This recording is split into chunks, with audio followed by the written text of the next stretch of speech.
Hey now! So here we are, guys. Thank you so much for tuning in to this amazing special edition of the Rob School of Music podcast live stream thingamajiggy here. And as you can tell by this absurd shirt, we're going back in time, kids. We're going to Black RoseS time. We're going back to the year 1999. So I'm gonna bring on the original four we got here. We got James, lead guitar. Hey everybody. We got Tom, drums. And we got Mr. Brendon Drew, bass guitar. Hello. Hey now. So, and then I'm going to bring on here too. So, we got Guy here. So, Guy was in the band In and Out, but Guy has the tattoo, and he's a brother. So we're all going to talk about some memories, and then Drew will be here shortly. And yes, so gentlemen, what have you been up to in the past 20 years? Anybody want? I talk to Rob all the time. I don't know about everybody else. So if anybody else wants to go first, go for it. Who has children? I've got two. They're probably like right around the corner here, listening where they shouldn't be. But. That's all right. Tom's made a few as well. Cool. So everyone here is kind of spread out now. So I'm still in the same area because that's just how I roll. But Brendon, you're upstate, right? Yeah, we're near Kingston, not too far. And then James, you are in Arizona. Phoenix. And then Tom, you were in Florida for a bit, but now you're in Connecticut. I am. Cool. And then Guy, we were neighbors. Yeah, right, yeah. I can throw a rock and hit your house. So we're going to touch on that shirt over your shoulder in a second, but I want to just kind of, hold on, we got to make it complete. There he is. Oh boy. Mr. Drew Kelly. Let's go! Cheers. Cheers.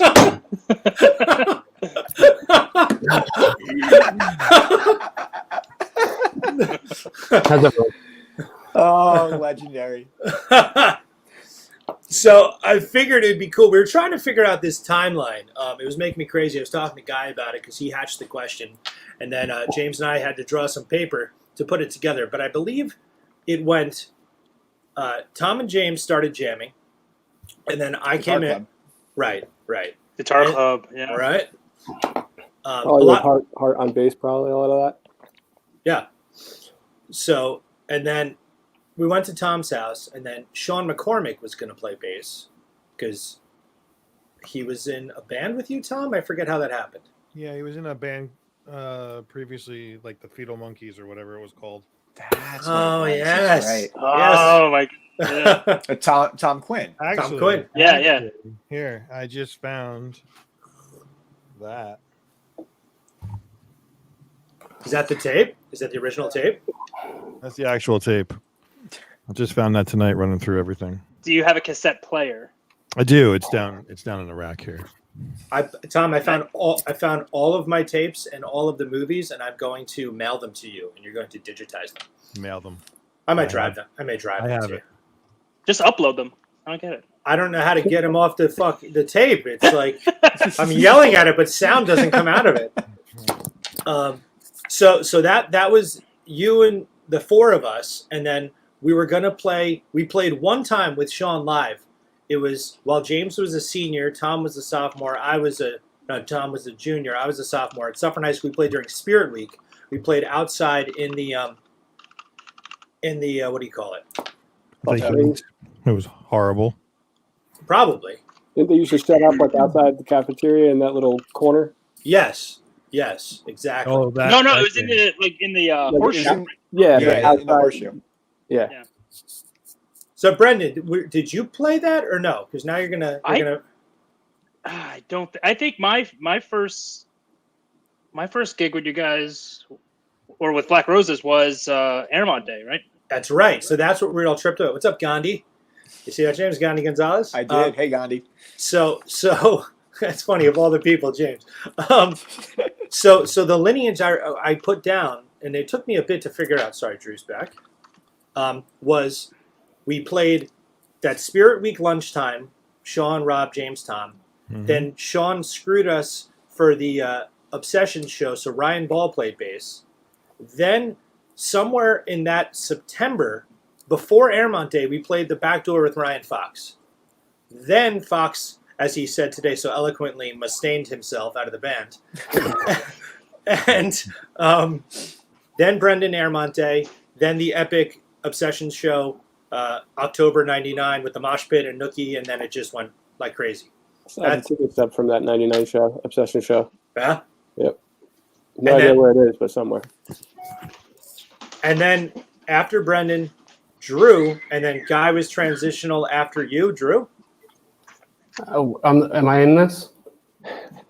What? We've made it to you in the timeline now. Yeah. Oh, I can't. I'm sorry. This is acting wonky for me. I didn't know you guys could see or hear me. Yes. You can do both. Yes. It's technology. I can't see myself, but you know what? I know what I look like. Great. Oh, I don't see you either. That's weird. Oh no! You anymore? No, now he's gone.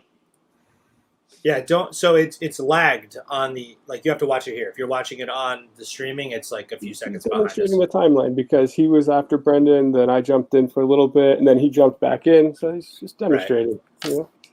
A visualization. I think when Drew came into the band, I had stepped out one of my many times leaving the band. I was gone, and then before you guys played anywhere with Drew, I came back.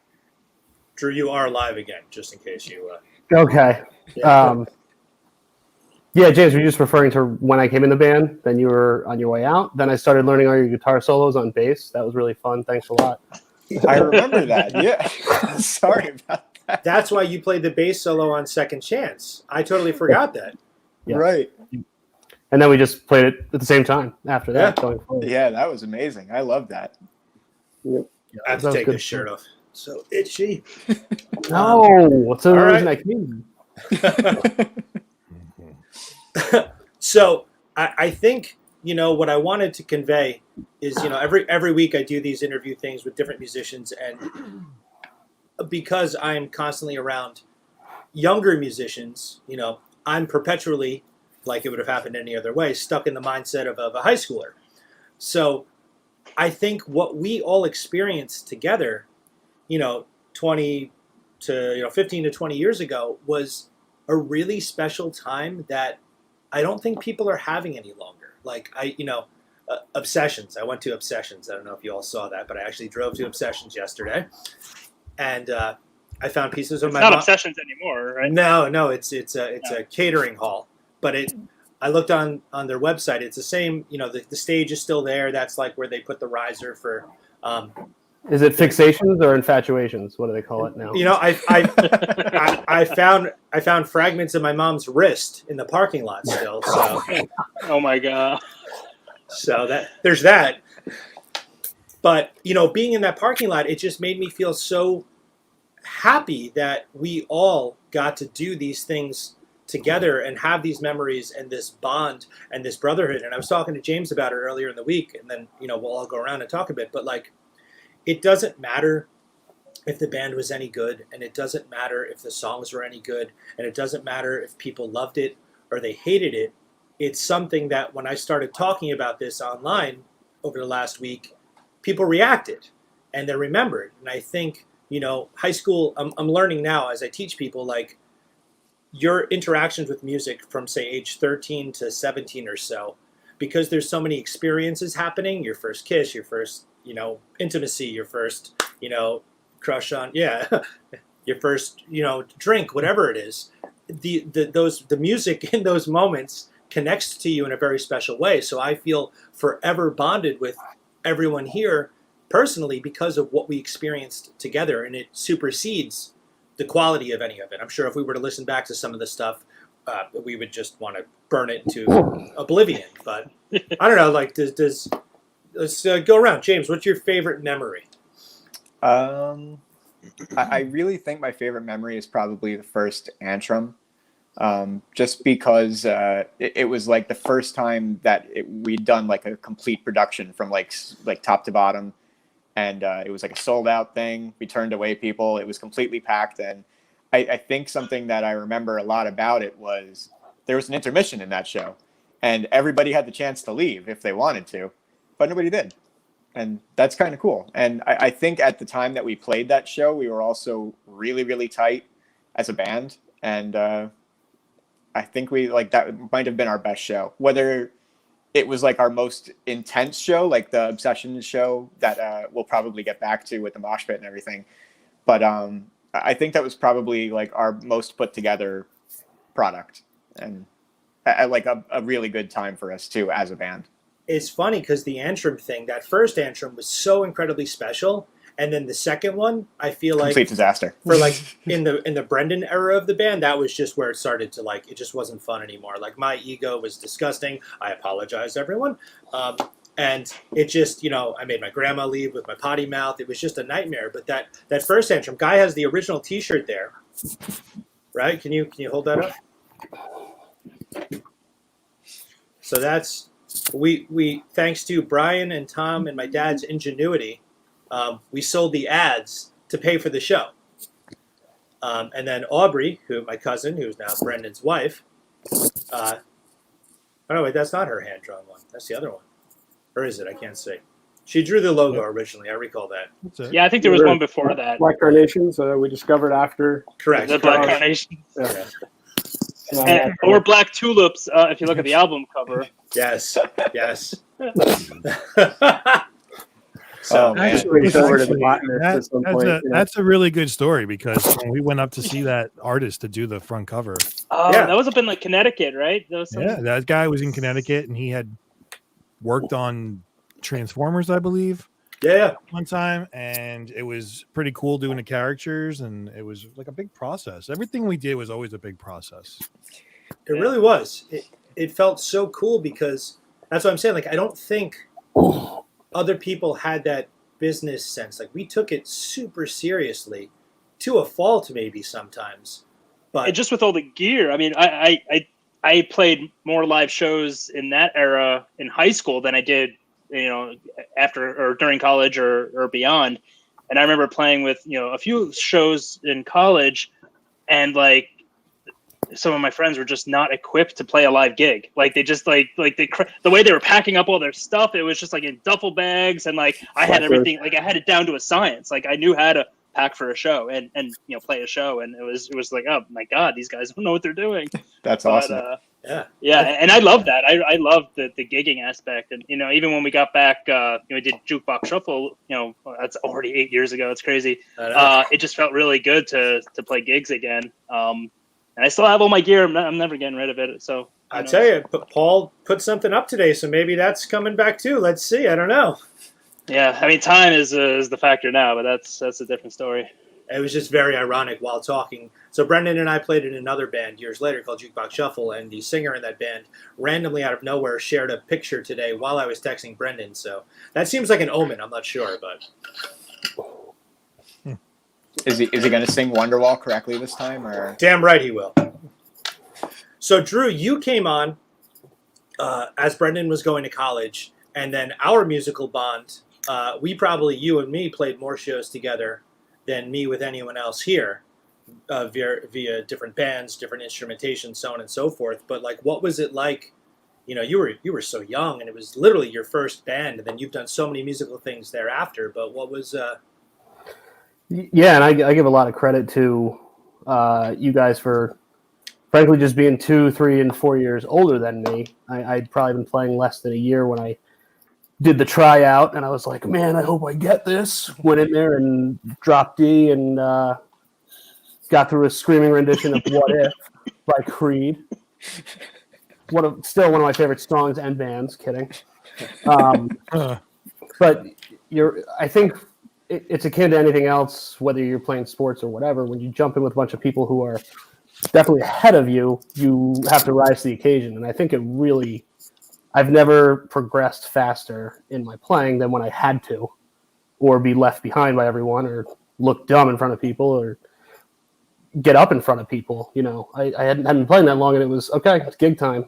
And you quickly learn how to deal with that. And like Brendon said, how to deal with equipment and equipment failing, and going through DI only because your amp doesn't work, and just having to deal with it for the night or whatever it may be. But all of that everything we use. I mean, it was an SWR Working Man's 160. I've seen them considered buying it every time I didn't go through with it because it doesn't have any power. But that Mesa 215 diesel, I mean, I've repurchased every piece of equipment. I now have a GSR 200 in Ibanez because I bought one because I wanted what I started on.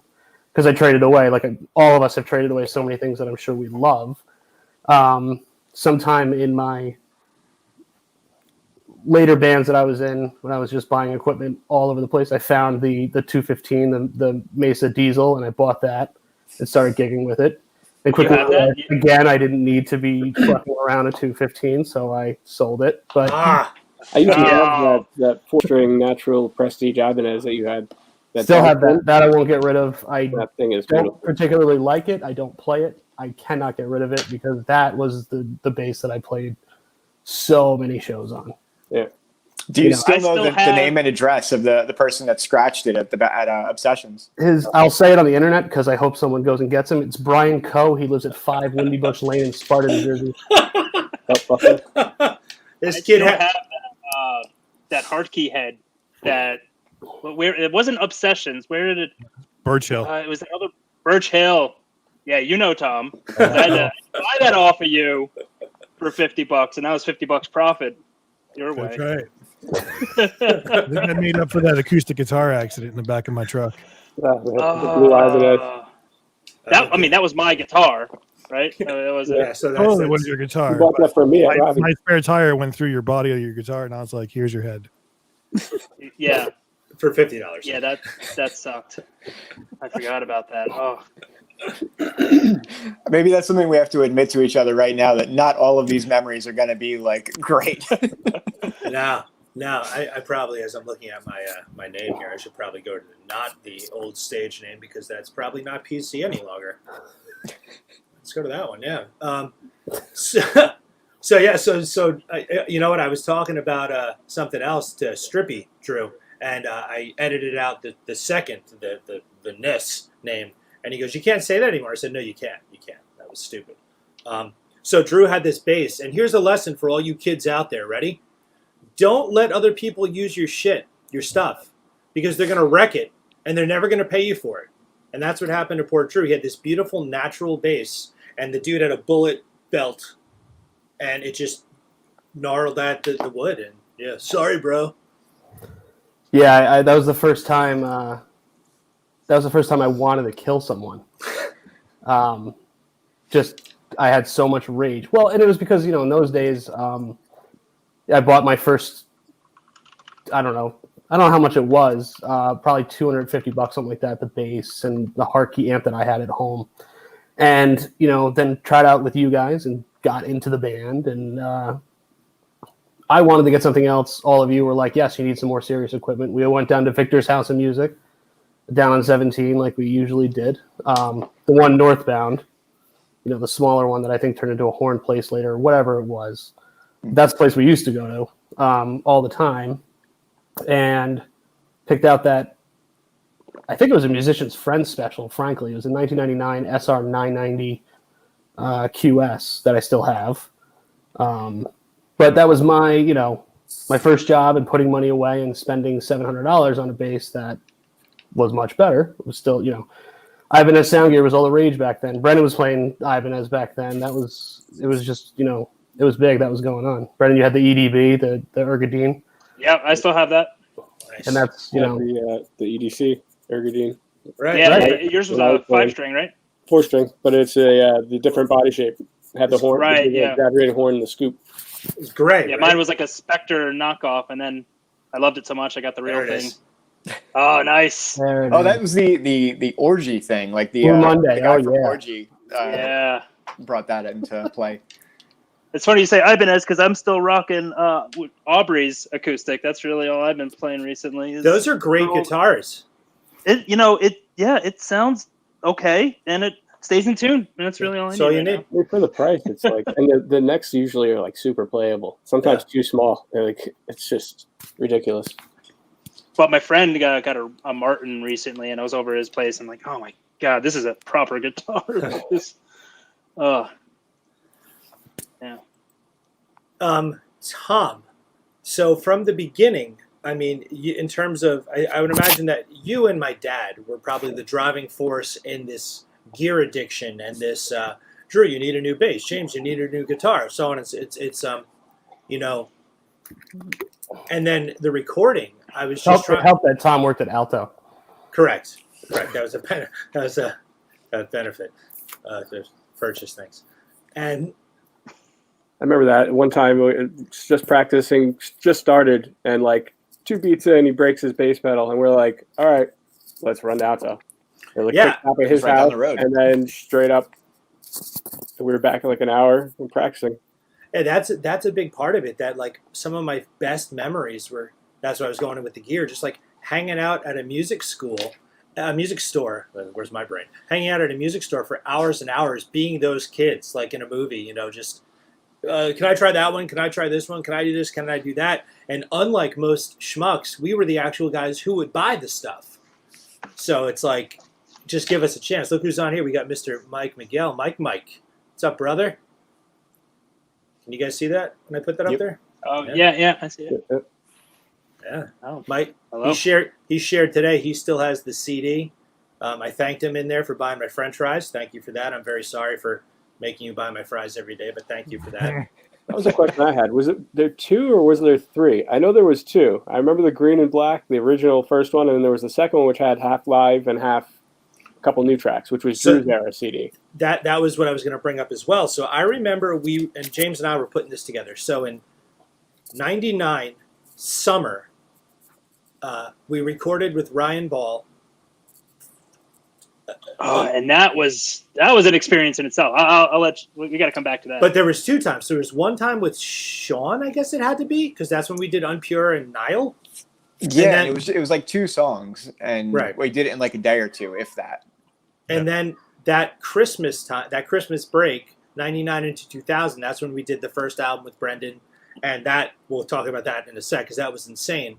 After that, we did this little thing. Oh, no, we did the live album at Antrim. Then we had like this mini CD thing I found. Yeah. And then we had the one with Near Life Experience and all that. But I don't think that ever really came out. So, think so either. Not as Black Roses. So that recording with Ryan, most people when they record the first time, especially now, they're using GarageBand, they're kind of just faking it. But we went into a real recording studio and got a real CD pressed up, 1,000 of them. We were giving away as tips at Fridays. Yeah, waiters love that. Yeah. Yeah. The only thing that we could have done really to make that whole experience more hardcore would have been to have done it on like a reel-to-reel. That's Hey, I probably can like recreate that the for only you. other I thing have we a could have done to be 24-track more like a machine real here. studio. It was still digital tape though, right? I remember those. It was It was, recorded. it was Pro Tools. The first when we recorded with Ryan at the time, it was all DA88s. Right. It's all Tascam digital high 8 tape. But that was just that was tape. Oh, it was tape. It's digital It was tape. digital. I thought he was just Digital using that as an interface. 8-track digital tape, and then he flew that into Performer, Performer, right. and then he would edit in Performer and then fly it back to tape. Man, No, I completely forgot about those. And two he would machines. mix the console he would mix on. He would mix it out analog onto the console and use all the outboard, and then just mix it 2-track to CD. That's crazy. I completely forgot about that. I I feel don't like think that process has changed in a long time for a lot of people. I Well, think, no, I mean, it has though, because people can do a whole hell of a lot on their computer now. Oh yeah, Oh yeah, man, I it's mean, ridiculous.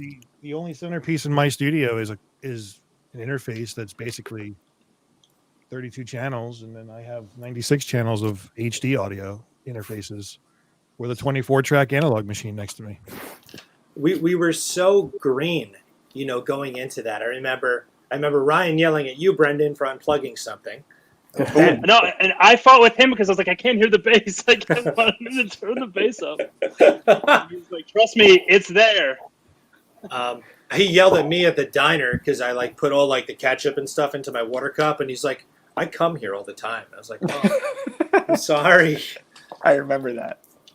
We had no idea what we were I doing. think that could be a whole topic in and of itself, is the diner antics before, after, or in between shows and practice. Oh God, at so many different diners Oreo throughout the Magic. tri-state area too. We're not going to want to go there. No, I did want to go there. I wanted to go so that's the thing that I'm going to keep bringing it back to the educational standpoint, is the hang was what made it special. We would get together on a Sunday at noon and play until 8 o'clock. My dad 10 would make a.m. 10 10 a.m. a.m. It was early, right? 10 a.m. My dad would go into church. exactly, and we would do it all day long and just play and play and play. My dad would make a sauce. Brendon would shit his ass off. It was just clockwork. Sorry, children. It chooses Brendon and Tom from the street too here. It was great. But then Nothing cures a hangover like loud amps for the Right. first 2 hours of Sunday. But those the diner hangs after the gig, I remember there was a diner, I passed it on the way home from Obsessions yesterday, that we would go right on that road where you had to count the traffic lights. And I'm like, boom, I would get, Route 10. that's 10, yeah. Yeah. I was like, boom, I would get cheesecake there, every time. And then going to Fridays, we would get, where is it now? The Shannon Rose now on 17 used to be TGI Fridays. Oh, that's right. Yeah. And we would go to Fridays and we had our waiter Cliff, and we would if there was a pretty girl, we thought we were so cool. We wouldn't give her money, we'd give her a CD as a tip. And then when Drew came in the band, we told the waiter don't bring him his food, and just terrible things. Lots of rotten hazing. Yeah. We hazed Drew really, really hard. It was rough. Who did that? Wow. And then I Robbie left mostly, Newstead. actually, in the scheme of things. You gave him the Newstead. Yeah. Eat that. That's wasabi. It's mint. Then I joined Echo Brain. Showed all of you.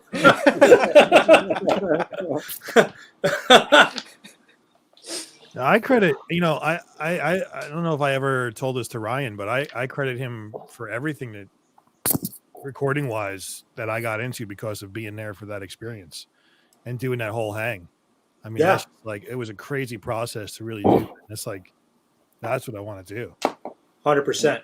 100%. That just that, I remember, Ryan was our guitar teacher, James and I, but I modeled so much of what I did in my life from those experiences. I wanted to be in a band. I wanted to be a full-time musician. I wanted to teach. I wanted to, obviously be a rock star, clearly by this attire, but also just find a way to make music work. So I sent him a link. I don't know if he's in a session, but maybe he'll pop on at some point.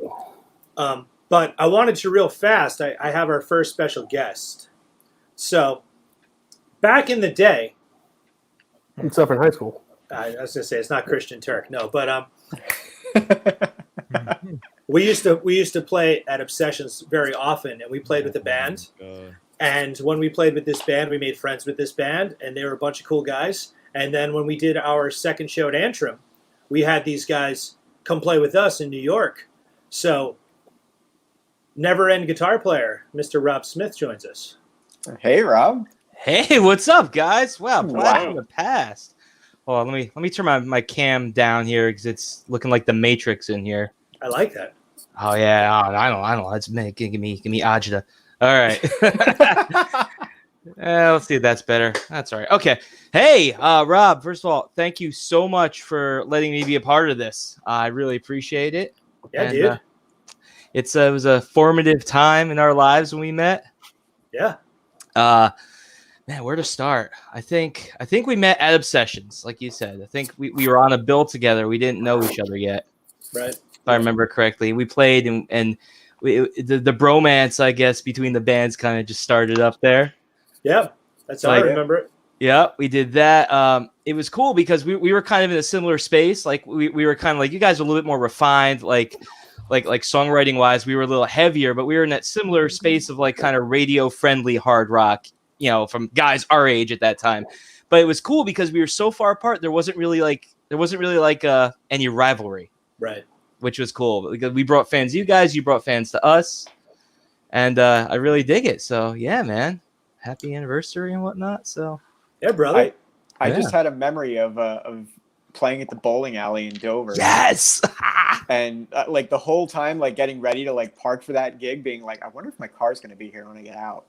Yes, I remember it'll, that. It'll probably be okay. And then just being paranoid about that for the rest of the night. I hope our truck is out there with the rest of our stuff in it. James, is that the show where Brian Winder was trying to walk on his hands? Oh my God. I think it was. I think, yeah. we were Oh, we were part of wow. that too. Yeah, we played another night at that thing, and I remember I think it was that show we actually covered Unpure.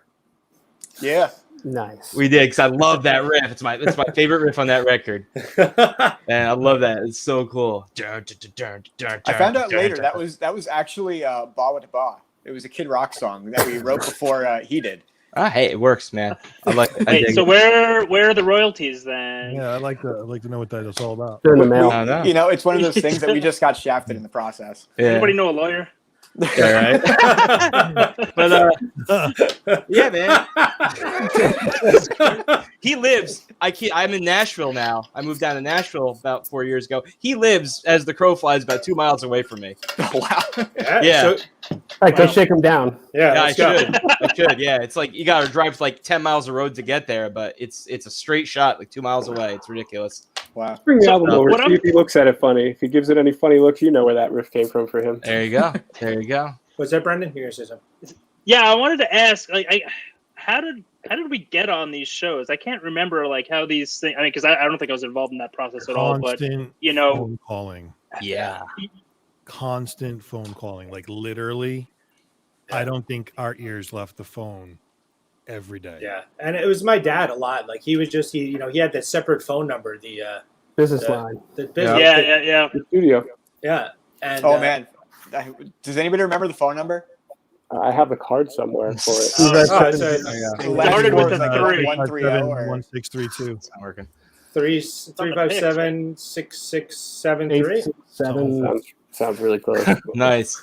Yeah, we did it a similar way, man. We did like with you guys. I remember getting on some of those shows though. Obsessions. I don't know if you touched on Obsessions yet, but that was We're obsessed with it. That's all we've been talking about. that scuzzy, greasy guy who I remember one night when we were playing. Again, we brought him our 2 bands for the few times we played there. We brought that dude a lot of business. It was really cool because people traveled for you guys. We had a local fan base. It was really great.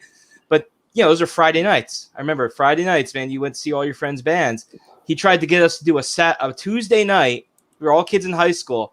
All you gotta do is 50 tickets at $15 a pop for Mike Tramp for White Lion. You guys can play on the bill. We're like, no, we can't do that, man. These kids are like 14 years old. They ain't coming out on a Tuesday. Isn't that? Didn't we get into one of those for the Anvil thing? Anvil. We opened for Anvil the same day that Right. Metallica was doing the S&M show. MSG. Yeah. Oh wow. Yeah. So Everybody in this conversation right now is probably the people that were at Obsessions that day. I might have been. I don't know if I was at that one, but You could pretty much count us in the room, and that was about it. yeah. Yeah. Rob, you put up a picture earlier of a bill with you guys on it, and the bottom of that show was In Flames and Moonspell, a double bill of Obsessions. I was at that show. wow. I remember. That's how that club, man. Like we shared the stage with some biggies, Yeah, it's cool, and that's kind of like what I've been. I always tell these stories to the kids I'm working with. Like, it's not like that anymore. Like, there really just aren't clubs where people have these opportunities. Yeah, you had to pay to play, and that sucked. But like, I was talking to one of my students. They were playing at Mexicali Live or whatever it's called now in Teaneck, and I went to go see them play. And I'm like, okay, like, do you know what time you guys go on? And they're like, oh, we're gonna find out. I'm like, okay, well, go on first. Because if you go on first, then you'll get to play to everyone's crowd. And like, no. It doesn't work that way anymore. We just text everyone when we're going on and they show up. So it's like damn it. Wow. Yeah. Nice. But Wow. so but far. you're like you said, there's no place like that. Like you have Mexicali, but there's no outlet really to allow that kind of thing now. No BB Kings. There's no. Is the chance still open? The chance is. Yeah. But And that's like probably like one of the better venues now again for the Hudson Valley, like in that area, but like going to Obsessions, there's no club like that. No. the all age Club Benet, Club Chrome, that's all gone, right? Club Benet. I mean, I Benet, found pictures the other day of us playing in Club Benet, and that's the first time we took all the pictures for the first record. Love Sexy. Crazy. Dude, I was afraid to go to Hoboken for Ever Busy. Oh, wow. There it is. I dug it out today. I made the mistake of just bringing up the Chances calendar, and it's completely empty.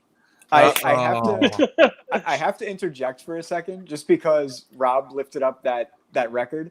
I was talking to Rob earlier in the week, and Clarify. I feel like Which Rob? You that Rob. The one that lifted Rob's the one record. holding the record. Yes. Rob, I was not talking to Sparky James Rob. this week, so that was confusing. But I was talking to Rob this week, and I was saying we should re-record that entire record now, You just should. for shits and giggles. Because I don't think it'd be shits and giggles. I think it'd be awesome. Dude, it'd probably be pretty great. tune's We're all hold up, better man. musicians the now. production's not bad. It's just my stupid voice ruining everything. But I mean, the music's pretty good. Well, I don't know, man. I've been kind of stagnant as a guitar player since a late time. I actually play bass when I play out around in cover bands now because it's just easier to get a gig doing that. But it's dude, you can make that sound good now today, man. Your voice, you were doing some growing pains, man. Live, you always sounded great, man.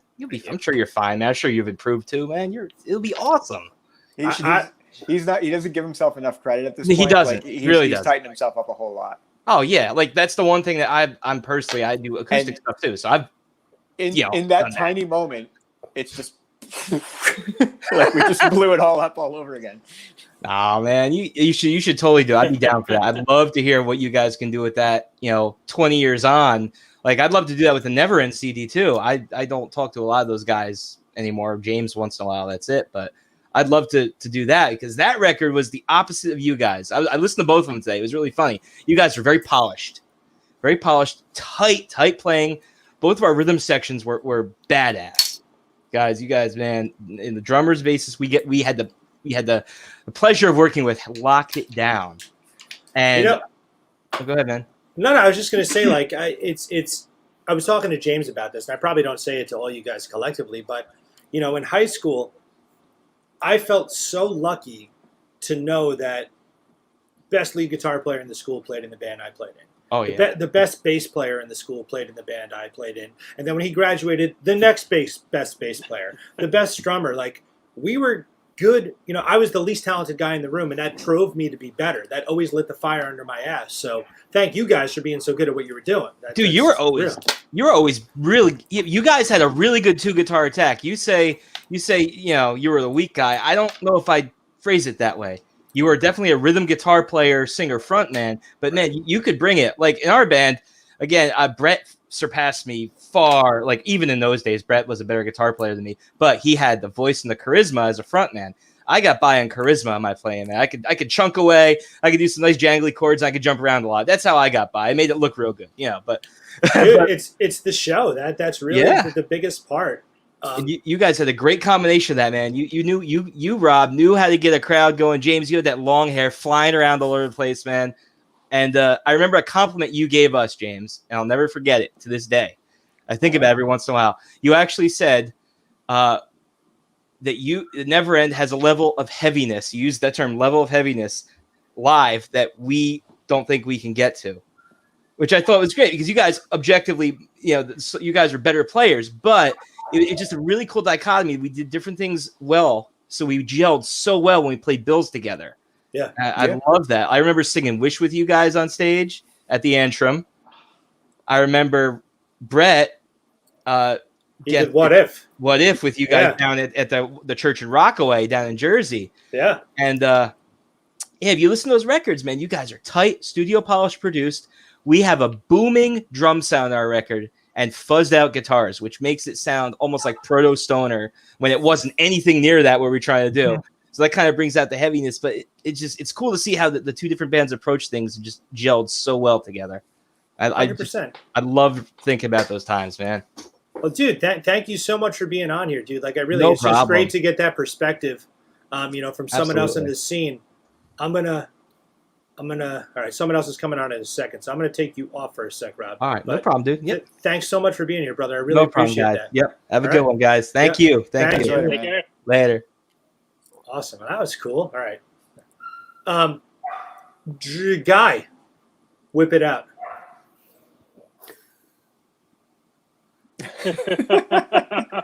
Yeah. So not only Guy is my brother without the ring, but he rocks the living, breathing Black RoseS tattoo. That's crazy. Which is, and it's just a cool looking tattoo, man. Like the vines and it's badass. And Brendon and I have that one. It's just to share with the brotherhood that's going on right now. Yeah, we both. Well, see, that's the cool thing. Like in this whole, I don't know how the whole bottom row of the screen is Brendon and Guy were best friends growing up. Ooh, the whole bottom of the screen is bass players. Yeah. We're the Right in the end. bottom. It's our bottom. Put it down. But that was what I was Just don't saying get a before. license plate that says bottom on it. It has some other meanings, apparently. Good for rest stops. It's just bad.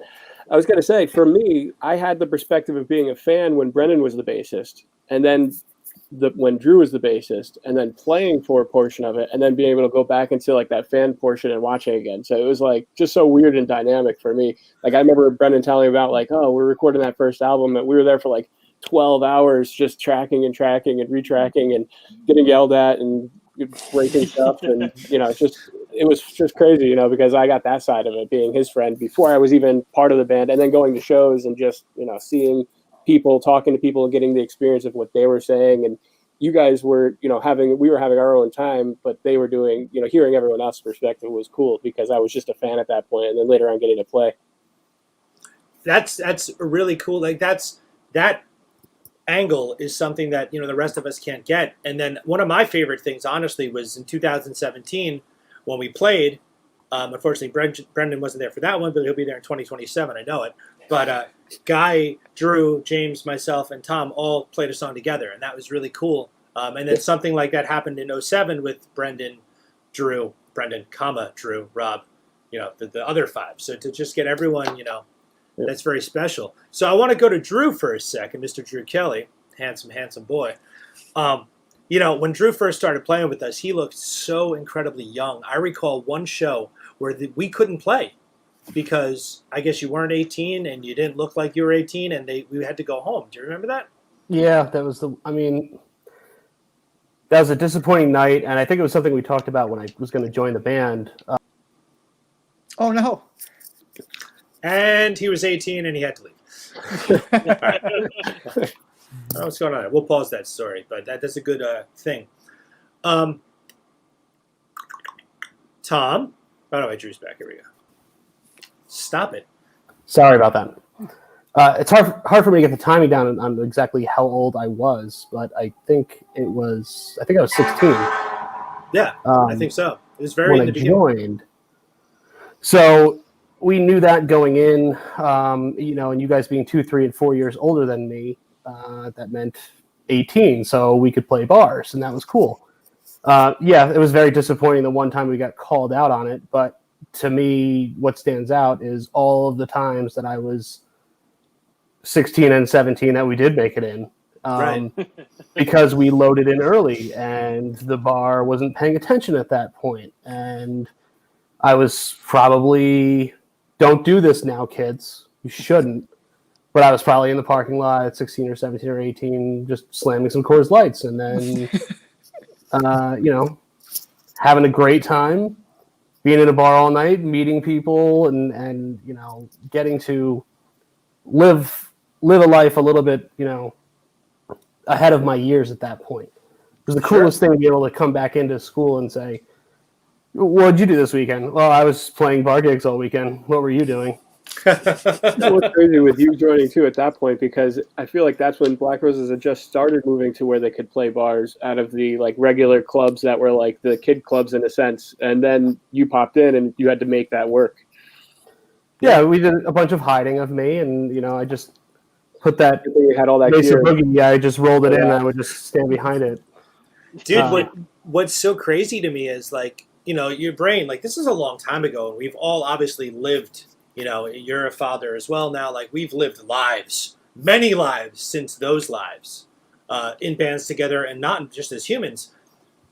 I just recently put up us playing, I think it was one of your first shows, it was Birch Hill, and we're doing Picking on the Boy, and you have like the beanie knit thing on. And I was Sam Rivers then. Dude, you look like 11 years old. Like it's not even close to looking 18, but you had the presence and the yell, and you just look so stoic and cool. and it was fun, while it lasted. Well, it lasted. And guys back in the band.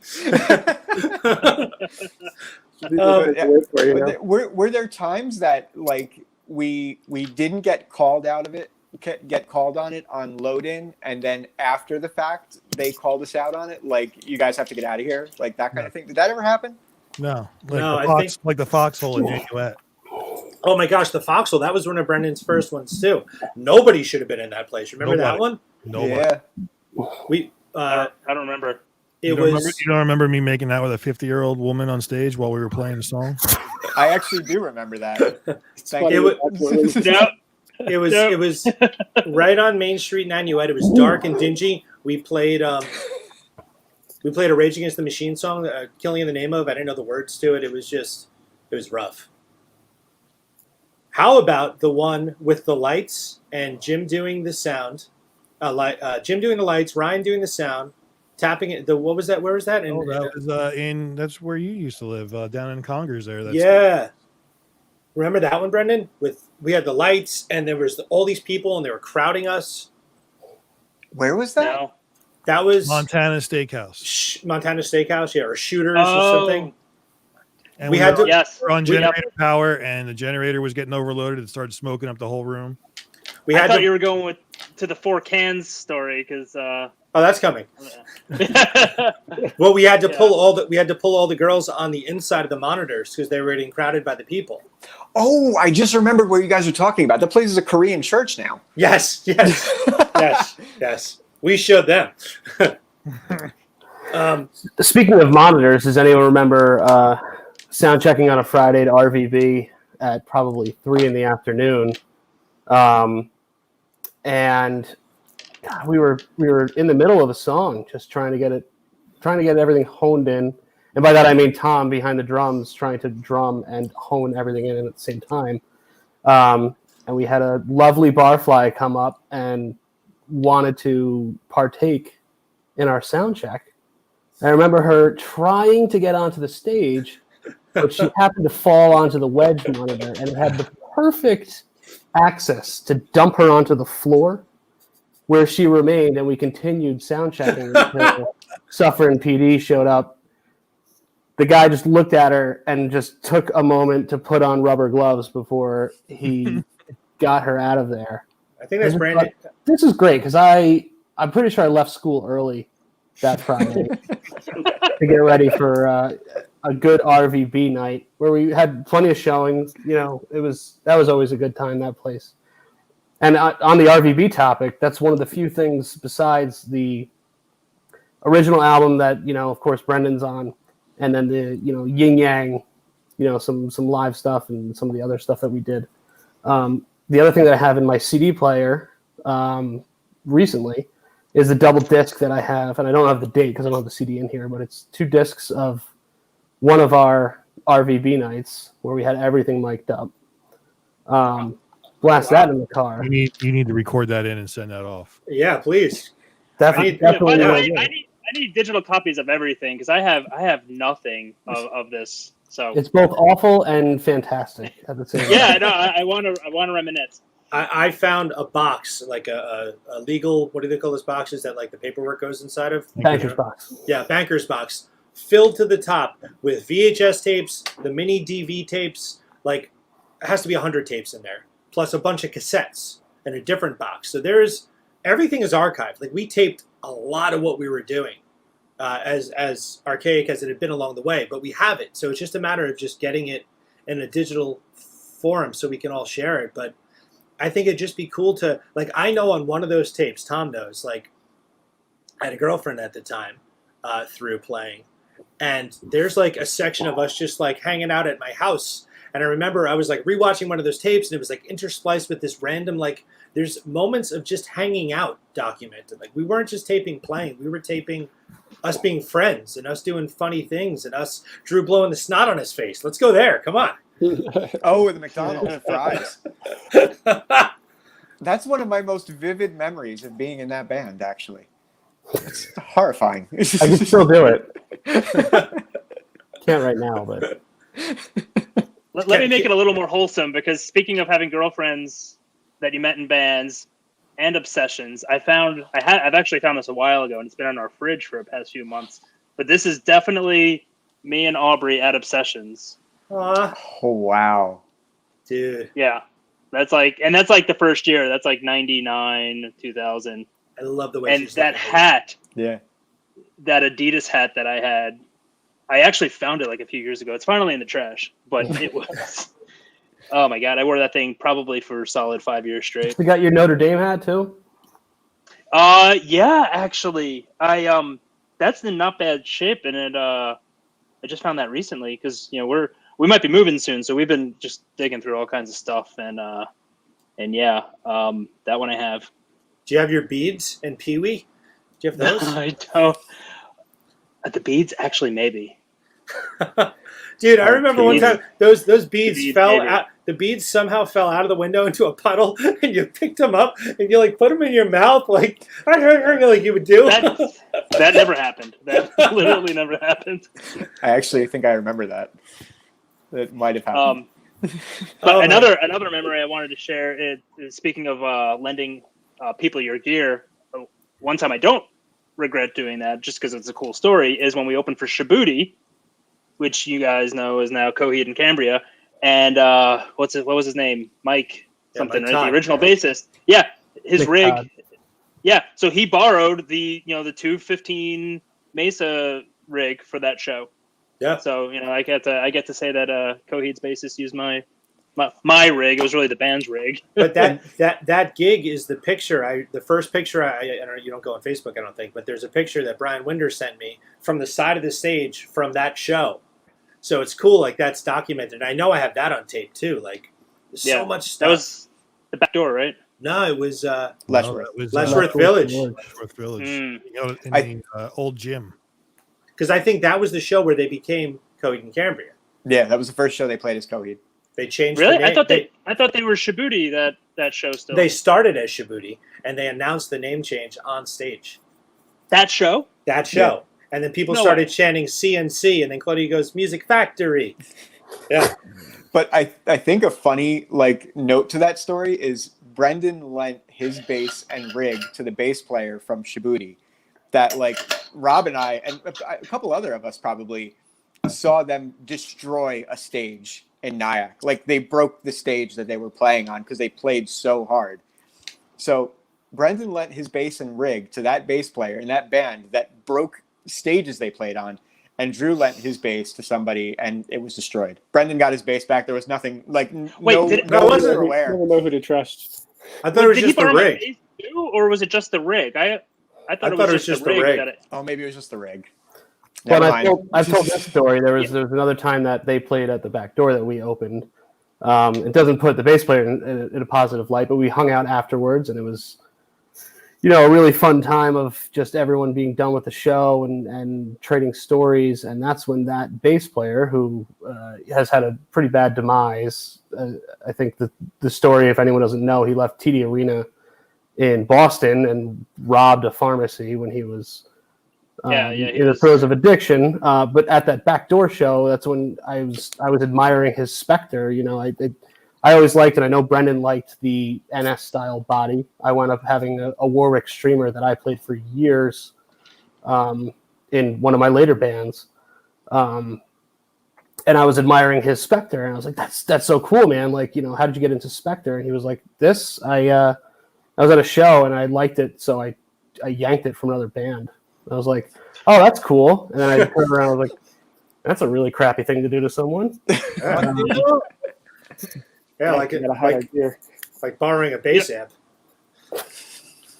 Yeah, he's from Kingston, which is also where Spectre or near. I think Spectre was in Saugerties, and I think there's some kind of connection between the two guys in Coheed that came from the Kingston area and Spectre, other than him stealing one of those instruments.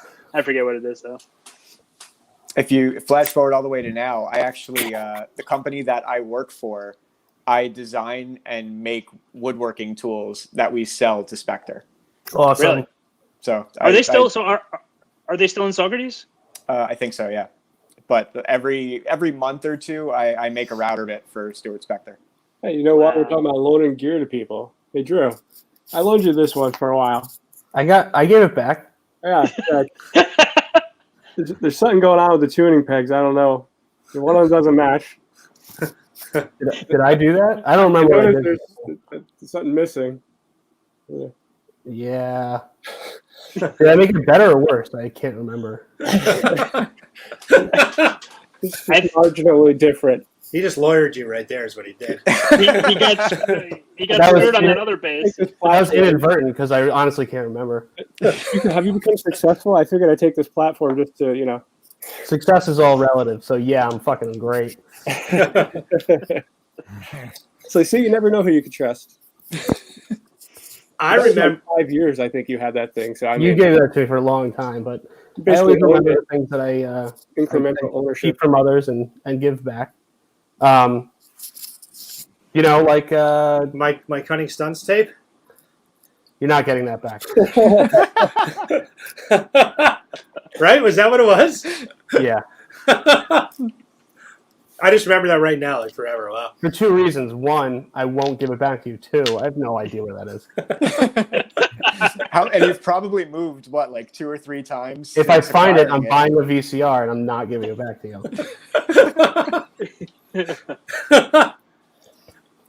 I think, I try so hard for a long time. My mom has a binder where she kept a lot of the clippings, which is somewhere in my storage. I couldn't find it. It's buried in the back. But I could hold on to a lot of the shows in my mind.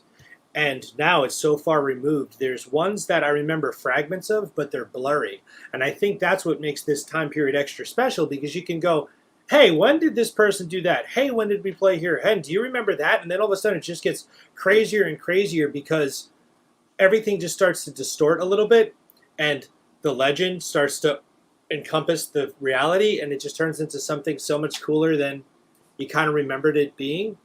There was this one place I remember playing, and no one knows what it is. Maybe all together we can put it together. It was a restaurant. It had concrete pillars, or not concrete, but like the metal like studs, I guess. So we were on the lower floor. There was white tablecloths. We played in the I know back. exactly what you're talking about, but I don't know what it was. I think Brendon was the bass player. It's way towards the I was beginning. going to say, this rings a bell. Is that But the I one in Pearl River Blue something? No, It was further. It was it was a drive. Jersey. It was Jersey. Jersey, and it was an Italian restaurant. There was like a mafia kind of guy talking to my Oh, dad yeah. or my uncle, of course. And I remember all of us, like, we were walking around, like, we had gotten there like ridiculously early for when we had to play Yeah. because it was far away, so we were worried about traffic and whatnot. And then we So all looked sat- at each other and we were like, "This is Yeah. it's not." But gonna I remember like walking around the neighborhood in that general area to discuss what we were going to do the following day at practice.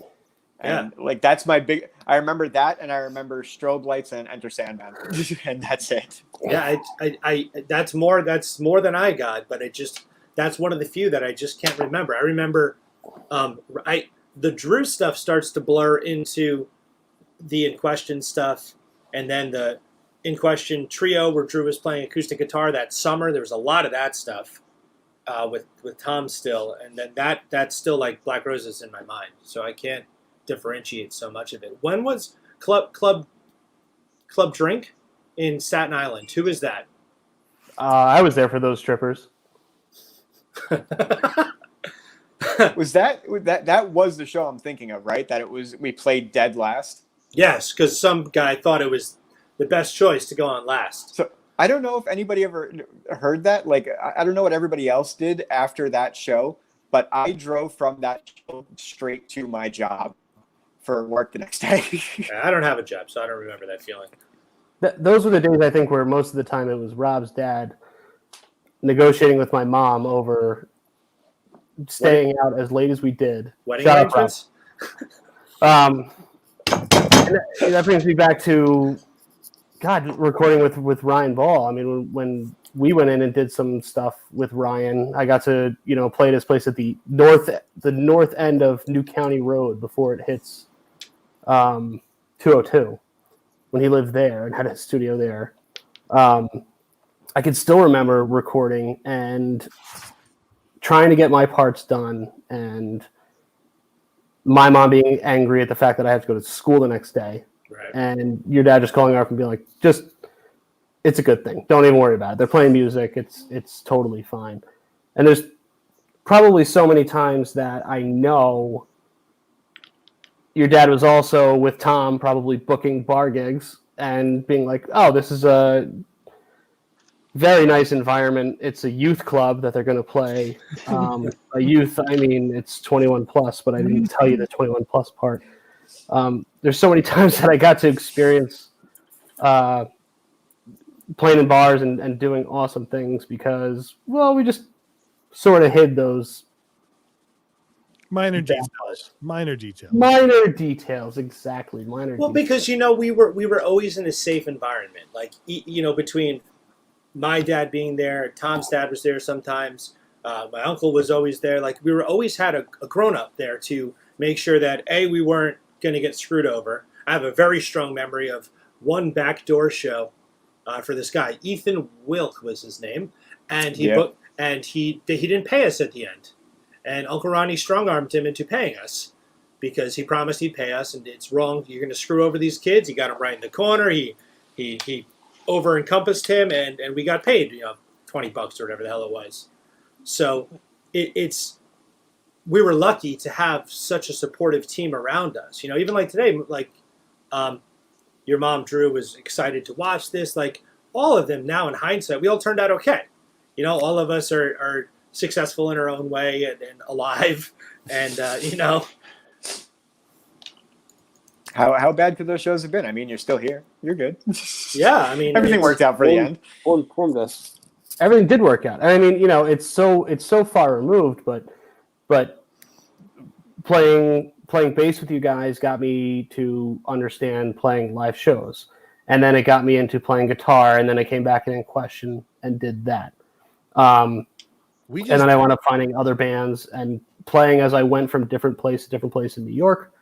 And, the one thing I could say is there's no way that I would have ended up in the band that I ultimately was in, where I met my wife, without being in this band to start out. So, I could say that I know too. that to be true. It's impossible. There's no way that I would have honed my craft and been good enough to step in when that vacancy was there.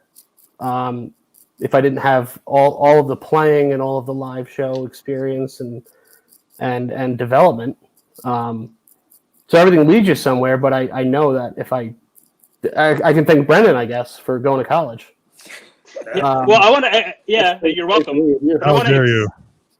I want to expand on that a little bit because I was thinking about this the other day, and not only obviously did I meet my wife as well by starting to play with you guys, but I distinctly remember when I got my job that the manager that hired me, he said one of the reasons my resume caught his interest is I'm not sure if I definitely didn't put aspiring bassist in rock band or something like that, but I think it was like the fact that I played French horn for 12 years and or not 12, all through grade school I played the horn and I did NISMA and all that, and so I think I had something to do with music on my resume. And he's like, I like people who are who also have a creative side or something like that. So he went out of his way to say he liked the fact that I was also a musician to some degree, and that definitely stuck with me because I guess the point is, even though if you may not become a rock star or be famous, having these hobbies, it could take you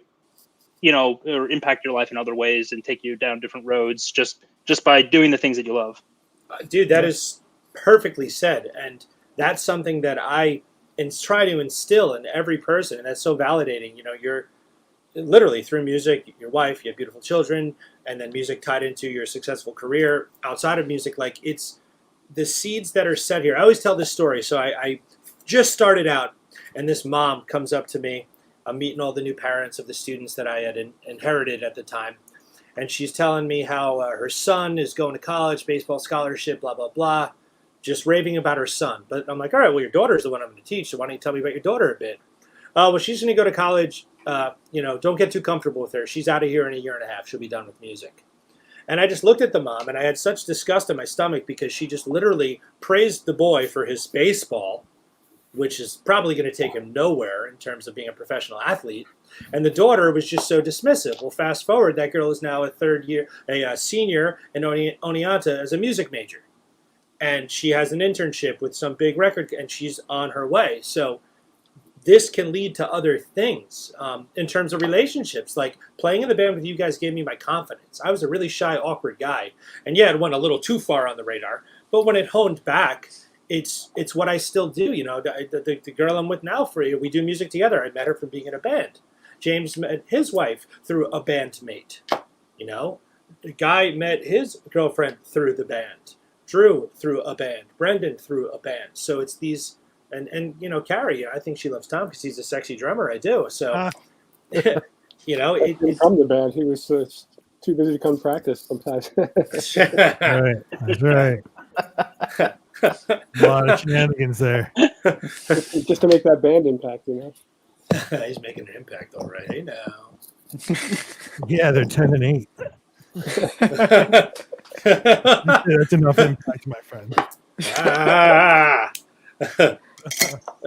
that came later. Damn I'm not it. gonna. We're off the rails. We're off the rails. Bound to happen sooner or later. Made it very, very far. So it's all good. Do you remember what? Did everyone say their happiest memory, or James only did his? I think James only did it. But Tom, what's your best memory? I don't know. I like all of it, really. I mean, you know, our entire experience, recalling everything that we did, even in high school, is like we just showed up and did it. We just showed up, we did practice, and we practiced our asses off until we couldn't play anymore. Yeah. And whether it was good or bad, or, you know, whether people liked it or not, we still went out and did it, and we did it with the best foot forward that we could. And I thought that's the best learning, that's the best experience that I think I had.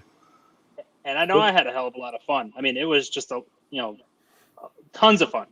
Like, you know, Yeah, it's been said already. It didn't matter if we were good or not. It was just the whole experience. Yeah. Yeah. I mean, you know, we had good times, we had bad times, but that's all learning and that's life. And looking back on it, I don't think it was a bad time. I think it was all positive time, and it just made us all either better to weather the storm in the futures. Yeah. I mean, I don't really have a favorite time. I mean, I think everything that we did was so, I don't want to say planned, but it was executed very well at the time for, you know, us being in high school, doing everything that we were doing.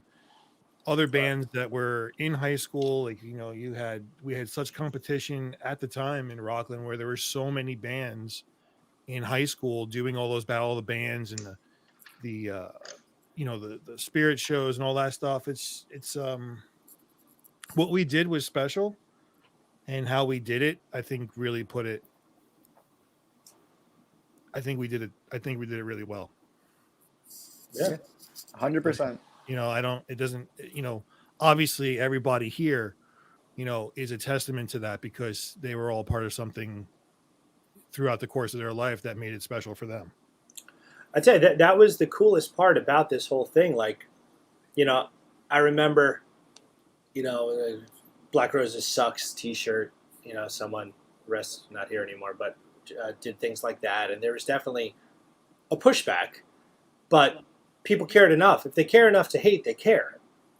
And that's something. And people remember that, for better or worse. It's just, as the time moves on, it's just a moment in time, you know? Probably one of the best things is, you know, like, aside from playing music, was the hang and us just getting in the car or the truck or whatever and just going down to music house, you know, going down to Victor's or going to Alto or Guitar Center and Sam Ash. Those places are just dying. Or all of them in the same day. Or all of them in the same day. And God knows buying what all in the same day. But those places are few and far between. To find a real music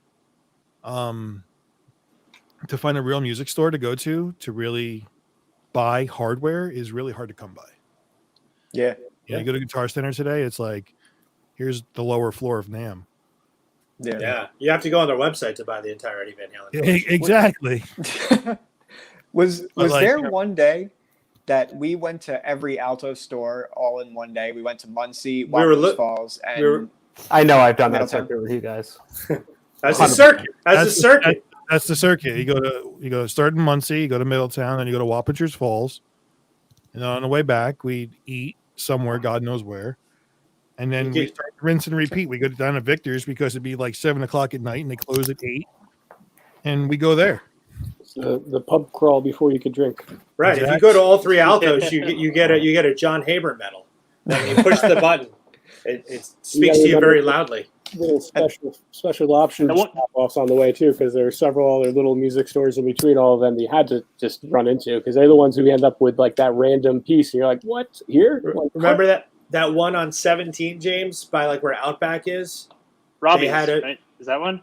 No, not Robbie's. There's one further down 17. Yeah. It was like it had a lot of like lighting. We bought lights there, but they had a PV Wolfgang. They there. had a Wolfgang. It was I think the first time I'd ever seen a Wolfgang. Yep.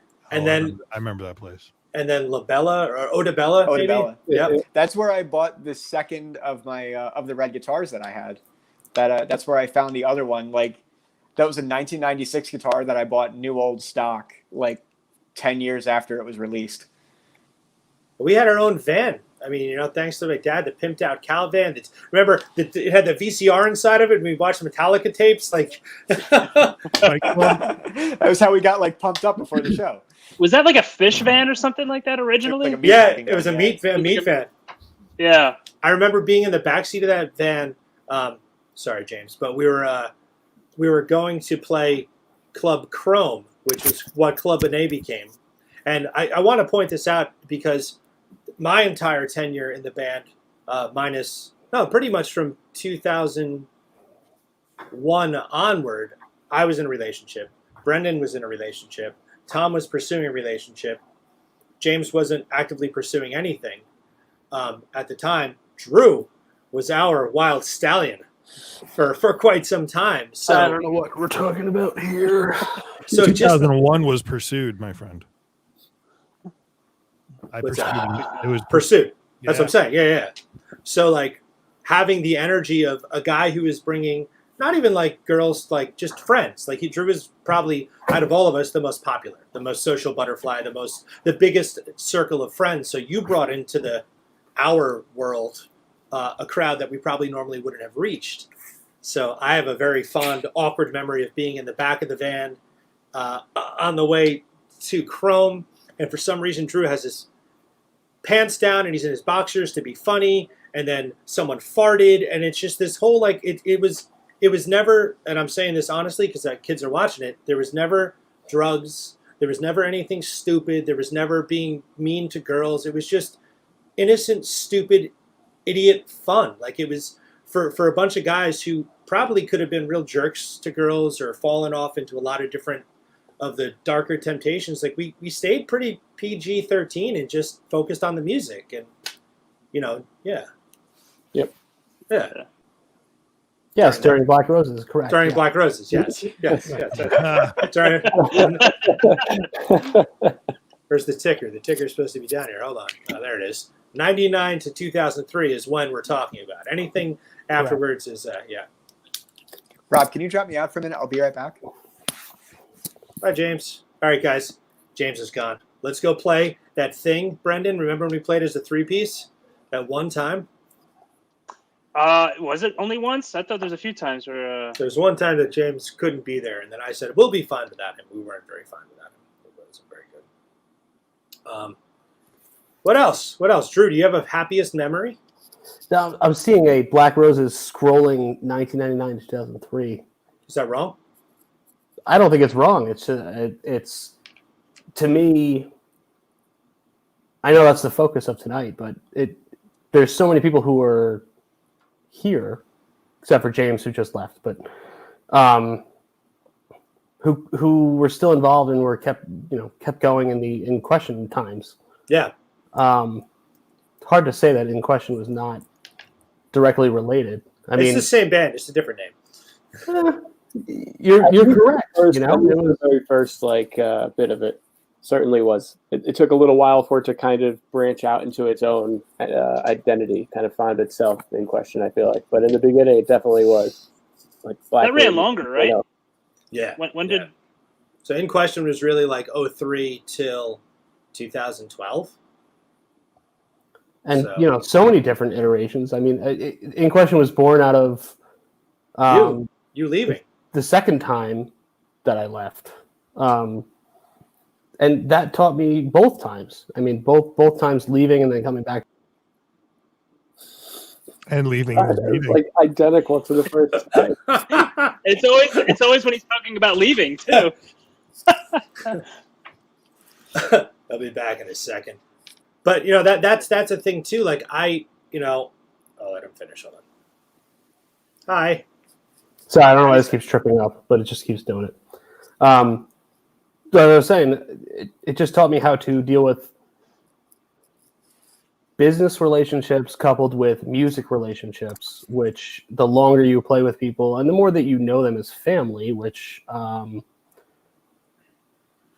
you're pseudo family anyway, but everyone else here is somehow actually blood family, you know, married family in some regard.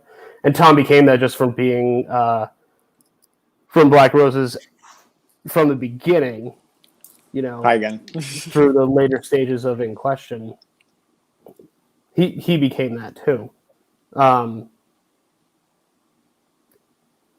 But you know, the reason that I came back and played with you guys later on is I left and it was hard to do that. And walk away from everything that I knew in high school. I mean, it was a new experience. You go away to college, blah, blah, blah. You do your thing. When I went to college, I started learning guitar. And Rob, you were the one who was, as soon as I told you that I could sort of handle myself, you know, and when I started with the band, with BLacK RoseS, I didn't sing. I didn't sing at all. I was trying to manage myself, trying to make sure my equipment didn't mess up because I needed to have a pedal board. That was very important then because people were listening to the bass effects that I Mandatory. Yeah. Let me tell you, I agree. In my later years, when I started playing bass at much, much bigger venues, I cut all of that fat out, you know, and everyone does their different thing as a bass player, but I went to the simplistic model. But at that point, it was I needed to make sure that I had my, you know, Boss pedal board that had my Boss pedals on it that I could plug into and had all the perfect imprints and the foam that went around my pedals. You guys all know. Maybe a white wah pedal to make sure that it was the bass wah pedal. I still got mine. Of course. And the Digitech whammy. You need to have it. I remember when I first got the whammy and James got word of it, he was just like, wait, the original? There you go. There it is. You the bass whammy. You have the to have purple this, bass whammy. The purple. See that's very valuable. That's rare. I know. I got the box for it too. Ooh, the box makes it even more. Oh, we need to have a private conversation off air. It's not for sale. Everything's for sale. Everything. Yeah. But you know, I left for college, and in that year that I left for college, I learned guitar. And Rob, a combination of me learning to play on stage and start to learn to sing at the same time. You know, when I joined, for whatever you want to say, Rob, about your vocal abilities when I joined the band, I didn't sing at all because I couldn't, because it wasn't something that I did ever. And then I did a little bit of background. You know, it started out as picking on the boy. That's screaming into a microphone. That's not hard. And then that turned into, well, let's get more serious and something more melodic. And then it turned into, wait a minute, we should probably try harmony since we're doing 15 Alice in Chains songs tonight. And, you know, I learned to sing along the way. So when I came back after college, it was such a welcome and fantastic way to spend my college summers, jumping back in with you guys, playing guitar, which was new for me at that point. And of course, it's removed from Black Roses. But I mean, by the time I came back in Question, I never played bass for In Question. I was a guitar player for In Question. Right. Because at that point, and this is again the same way that I've met my wife.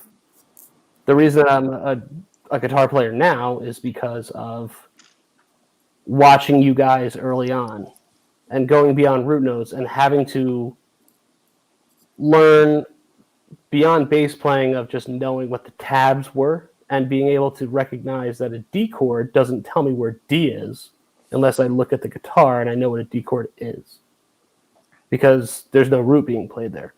So once you start having to pick that up and then you become a multi-instrumentalist,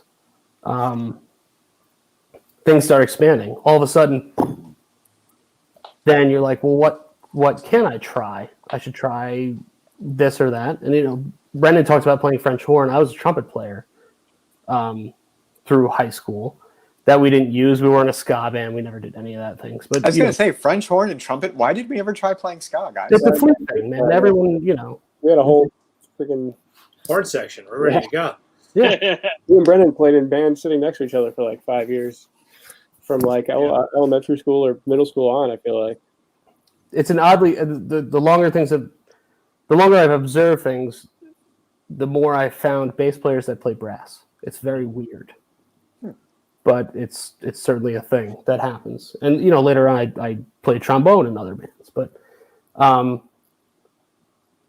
the fact that Rob, you were so welcoming to have me back in the fold to go out and play those shows was amazing, because instead of me trying to figure out my summer of should I get an internship or should I wait tables or deliver pizza, I was like, or I could just play bar gigs and have fun with my friends and get to learn a bunch of covers, try to figure out new things along the way, develop my guitar skills. This is a picture from one of those early bar shows there.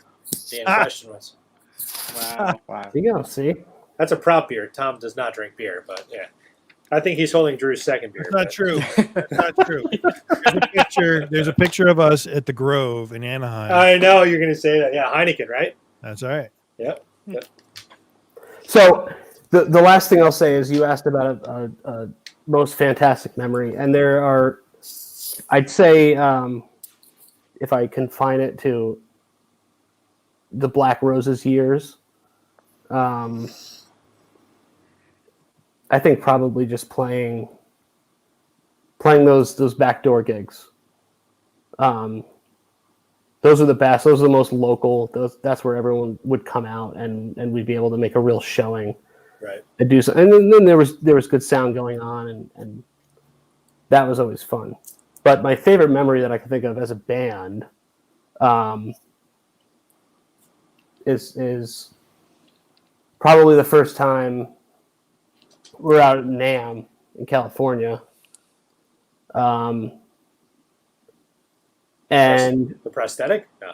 no, that was a fun part of the night, but just getting loaded up and ending the night going to a golf range Oh, yeah. That was fun. and just smacking balls as hard as we possibly could and laughing about how cool it was that we were going to spend the next 3 days looking at all of the latest gear and all of the ideas that we would come up with and what we wanted to buy when we got home and how we would change our sound and how we would apply that. Trips to California are they stand out in my mind as some of the greatest times. And it's inaccessible, which makes it hard, because if you talk about, a bunch of students that you're talking to, it's hard to get to the Namm show. And convention shows at this point, because of the pandemic, are in a real lurch. But Yeah. there's nothing like the Namm show. There's absolutely nothing like it. And I had no idea. I just heard you guys talk about it before I went. And when I got there, if you are a teenager who's in a band, that is the biggest kid in a candy store moment you could ever have in your entire life. you walk in and just go, "Oh my god, this is the coolest thing I've ever seen." I'm Yeah. sure the pros still have that feeling.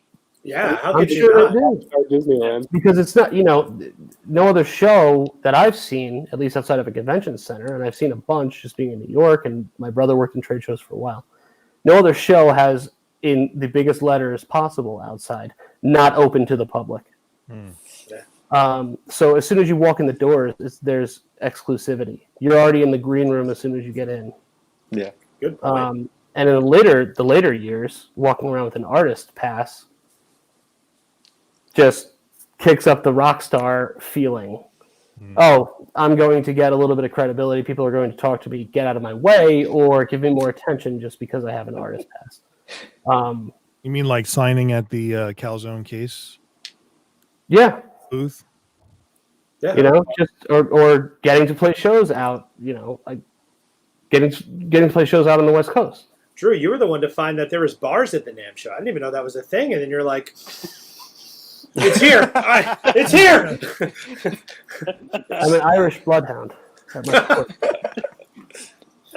Do you remember seeing? I was talking about this yesterday, actually, because that's one of the best memories that I have, as well, is being in California doing those shows and just being together with the hang and seeing everything. But watching Eddie Van Halen play at the PV booth.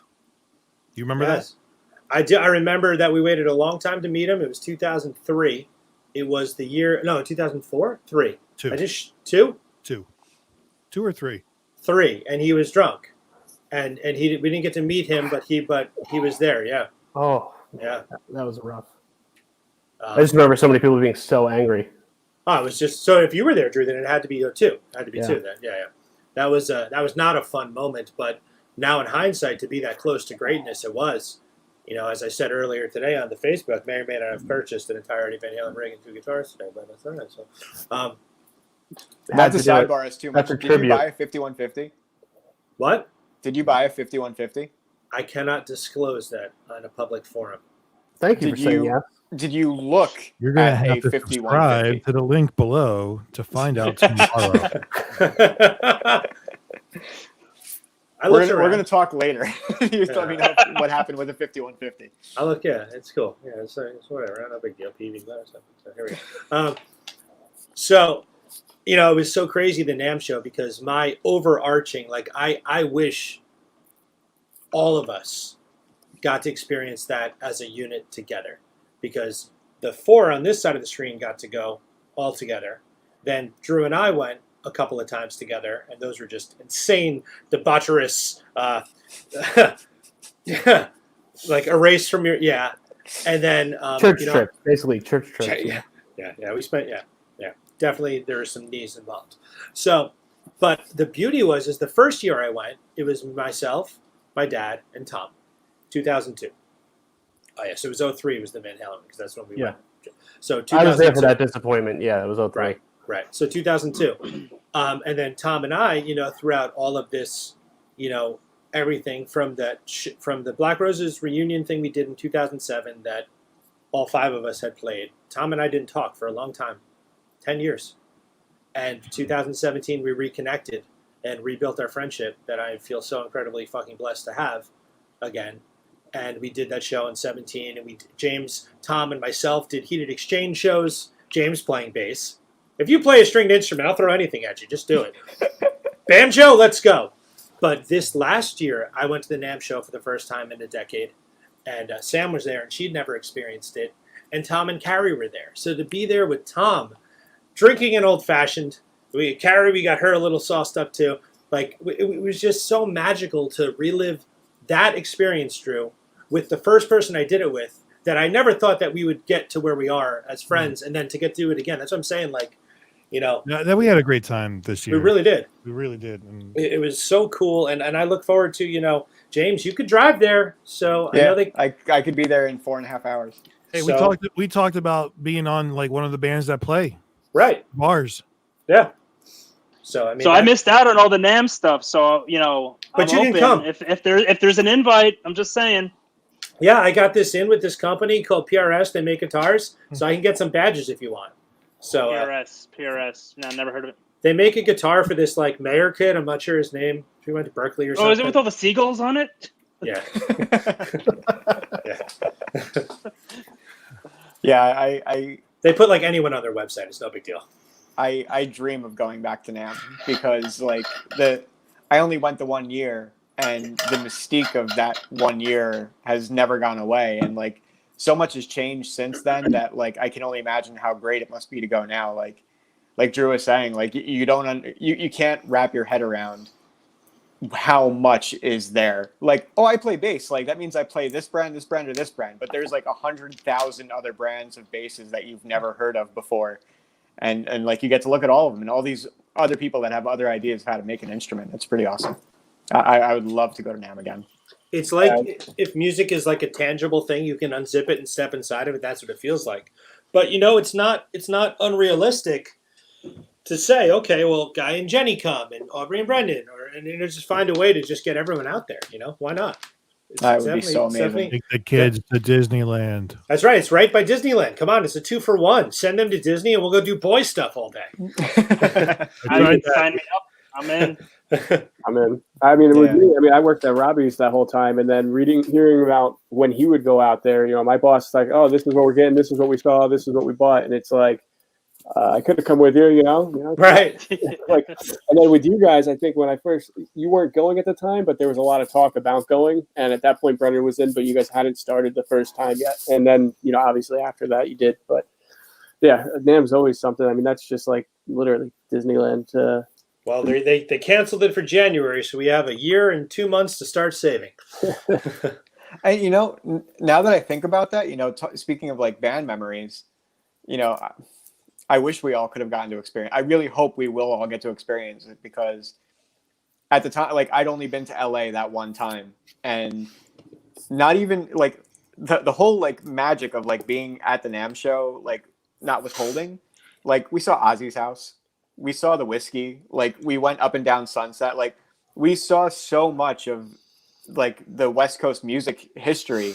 Rock and roll. Sunset Strip. You can't buy that kind of an experience. It's absolutely amazing. Yeah. Playing those places, hanging out behind the Cat Club, like, even like this last year, like I'm drinking. That was fun when my brother's trade show lined up with the time that we were out there. Right. Yeah. And then we were able to have an actual presence at the Cat Club because he brought a bunch of people who were they must have been at somewhere nearby, Century City or Anaheim or something close by. But there was a separate, a real industry trade show, something hotel motel or something nonsense. But we played Cat Club and got a crowd because he brought his coworkers, which was such a fun time. So cool. And just John was a party too, so it was just great. And then, Wayne Brady walking in, being a total ridiculous human being. All of it. It's just that to me, like the Namm stuff was the apex of the rock and roll ridiculousness. But if I have to trace it back to a moment where I felt a change in me, there's two. It was that first obsession show with Brendon, like specifically in this Black RoseS time. That 1999 August, no, that's not the right month. October 99 Obsession show where we played Nookie and we screwed it up because it was brand new. It wasn't even really out. Like it just had been played on the radio and we learned it and we played it and something went wrong in the bridge leading into the outro. And just magically, where all our Jedi minds just locked together, and I'm like, all right, guys, we're going to take it one more time. We're going to do it. And then I did the call and response with the crowd, and it worked, and everything was fine. And James had the low string that he stole from you on his big guitar, and the mosh pit, and like that just, I felt like a god. And that changed me and gave me this confidence. And then that first Antrim show, looking out and seeing it was sold out, they're turning people away. Like I remember sitting in our dressing room downstairs, and like, there's video of this somewhere of us like, I think Mike Corbo was filming it, and it's us like in real time, all of us digesting that this ridiculous thing has happened, and we've sold it out, and people are staying, and I don't know, it's just that's what made me feel like, okay, I got the drug in me, and I never want to stop. What year was that? Even that February 2000. That entry Okay. show, I remember showing up there to see the show and then, being pulled, oh, everyone's downstairs. You got to come downstairs, and then coming down and seeing the different, like upstairs, downstairs, like upstairs, it's like everyone's like, you're ready to go crazy. Like they're just right there, ready to just blow. And then going downstairs and everyone's kind of like ready for it. But certainly you could see that like, yeah, it's sold out. Like it's time, Cautiously optimistic. The confetti cannons, just the whole experience of all of it. And, yeah, craziness. And then like Drew's right though, like in my mind, like the in question part of it, because so many of us lived into that world, it does blend very well. So it just feels like one giant thing, but it started because James started playing with Tom and I was James's friend and he said, come do this thing. I wasn't supposed to be the singer. It's just I was the only one who had the balls to try. And Drew, you're the only human on the planet who can make my voice sound good. Sam and I talk about it all the time because you find what I do and harmonize to it perfectly that it sounds passable. So I'll figure it out. that's what it is. I'd be ready to see. All right, so I'm going to wind it down. So when I do this with the other musicians, I do a series of rapid fire questions. So I'm going to ask the question. It's a one or the other. It's nothing political or weird. It's mostly music based. It's mostly guitar stuff. Sorry, Tom, but there's some band stuff too. So I'll go Tom, Brendon, James, Drew, Guy in that order. Just answer it and then we'll go to the next one. Ready? Okay. Let's go. Humbucker or single coil, Tom? Humbucker. Brendon? Humbucker. James? Humbucker. Drew? Humbucker. Guy? Humbucker. Alrighty. Fender or Gibson? Tom? Fender. Brendon? Gibson. Okay. Fender. Guitar, Gibson, bass, Fender. I'll give you a bass question. Don't worry. I agree. Okay. Guitar. I Sorry. would have to say Heritage, but Gibson. Guitar, Gibson. No question. All right. P bass or jazz bass? Tom? P bass. Brendon? Jazz. Jazz. P. Double P. Yes. Extra P. Oh, keep it PG. Strat or Telly, Tom? What kind of anthem? Strat. Brendon? Strat. James? Strat. Drew? Strat. Guy? Telly. Les Paul or SG? Tom? Les Paul. Brendon? Les Paul. Drew quit on it. All right. James? Les Paul, but I'd probably actually fill in for Drew. He would probably say Les Paul at this point. I think so too, yeah. Guy? I'm SG all the way. I love the SG. Guy, you're a freaking wild card, man. Oh man, I like it. There's something about the feel. Like, don't get me wrong, Les Paul's a Les Paul, but there's something about the feel in comparison that just does it for me with the SGs. SG or Les Paul? Les Paul. Les okay. Paul. Martin or Taylor? Tom? Taylor. Brendon? Martin. Drew? Taylor. James? Martin.